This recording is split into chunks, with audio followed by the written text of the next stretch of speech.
dimanche de ma première semaine de mon année de 12 semaines et je voulais faire un peu un récap sur cette première semaine de mon année. Et là, attention, quand je dis mon année, pas 2023, mais l'année de 12 semaines, comme je l'avais expliqué dans une vidéo que je vais laisser ici. Comme ça, vous pouvez aller voir tout ça. Donc, comme je l'ai dit dans cette première vidéo, c'est la première fois où je vais essayer à 100% la méthode l'année de 12 semaines. J'avais déjà utilisé une bonne partie de la méthode ou du pas à pas à faire, mais c'est la première fois que je suis en train vraiment de m'y mettre à fond et du coup j'ai envie de faire ces vidéos pendant 12 semaines, 12 vidéos récapitulatives de comment se passent mes semaines, non seulement pour vous, pour que vous ayez une idée un peu plus précise de cette méthode, comment ça marche, est-ce que ça marche et également pour moi c'est une façon de me compromettre à vous montrer et également pour me compromettre aussi avec ces objectifs. Donc, ce que j'ai fait, donc l'année de 12 semaines, c'est l'idée que une semaine égale un mois et que l'on fait en une semaine ce que l'on ferait en 12 mois. Ce que j'aime avec cette méthode, c'est le fait qu'on ait déjà un pas à pas de ce qu'on va faire et ça facilite énormément, spécialement pour moi qui ai un business à moi, où je travaille depuis chez moi et ça m'est arrivé d'avoir des moments où j'arrive dans un impasse où je ne sais pas forcément ce qui vient après. Par exemple, je lance un nouveau cours, il y a tout ce qui va dans la préparation de ce nouveau cours, le lancer, etc. Et ensuite, je le lance et j'ai l'impression que je ne sais pas qu'est-ce que je vais faire après. Ok, maintenant ça c'est fait et c'est bizarre d'être dans cette impasse en fait. Ce qui est bien ici avec les 12 semaines, c'est qu'il n'y a pas ça. Pendant 12 semaines, j'ai mon plan, même si j'ai un nouveau cours qui va sortir, et c'est le cas, même si j'ai quelque chose, mais pendant ces 12 semaines, j'ai mon plan d'action pour ainsi dire. Donc, l'une des parties super importante, c'est la préparation des 12 semaines. C'est la vidéo que j'avais mis où j'ai commencé à faire ma préparation, j'ai commencé à penser ce que je voulais. Dans cette vidéo, j'ai pas fini. Dans ma tête, j'allais faire ça le 29, 30, 31 décembre. Malheureusement, on est allé au nord du Portugal pour le Nouvel An et du coup j'ai pas nécessairement eu le temps de tout finir. Donc cette semaine, non seulement j'ai dû commencer ma semaine mais également finir le pas à pas pour la fin des 12 semaines, donc pour la fin de mon année. Néanmoins, en tout cas, le plan est complet. J'ai déjà tous mes post-it dans mon Kanban.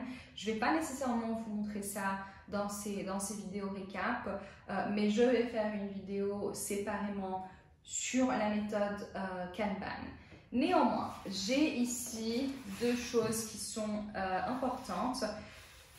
J'ai en premier mon plan ou ce que je veux pour 2023. Maintenant, cette méthode, elle ne regarde pas une année niveau calendrier, mais une année, c'est 12 semaines et le mindset que je dois avoir, c'est mon année, c'est simplement 12 semaines. Mon année finit le 26 mars.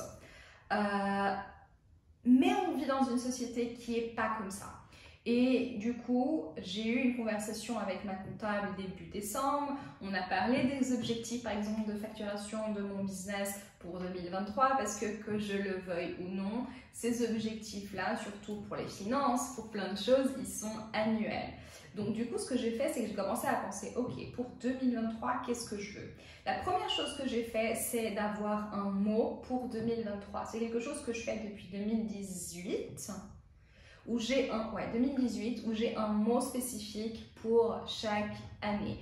Et le mot de cette année, c'est discipline. Discipline pour plusieurs raisons, mais j'ai l'impression parfois de procrastiner un peu plus que je le veux ou que je l'aimerais.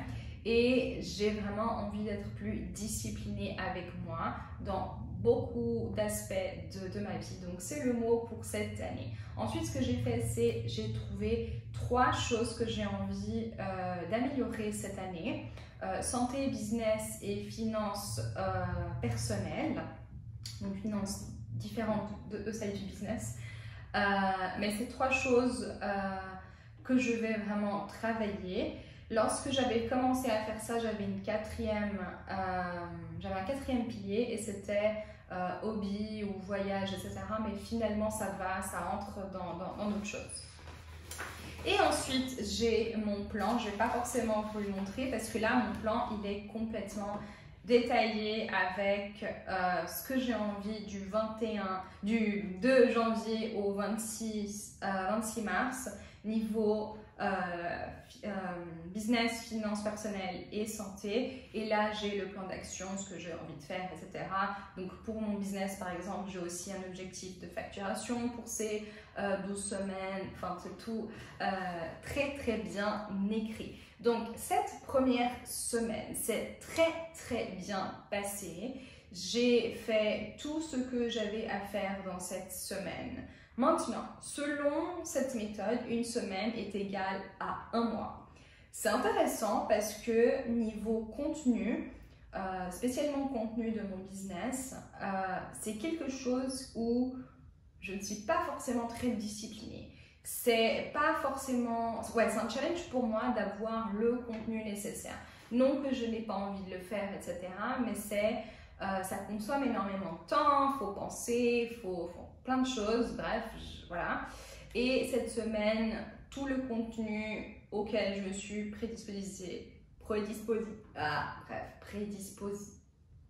enfin bref, le contenu que j'avais dit que j'allais faire, tout a été fait, non seulement sur Instagram, sur Reels, sur TikTok, bref, tout a été fait.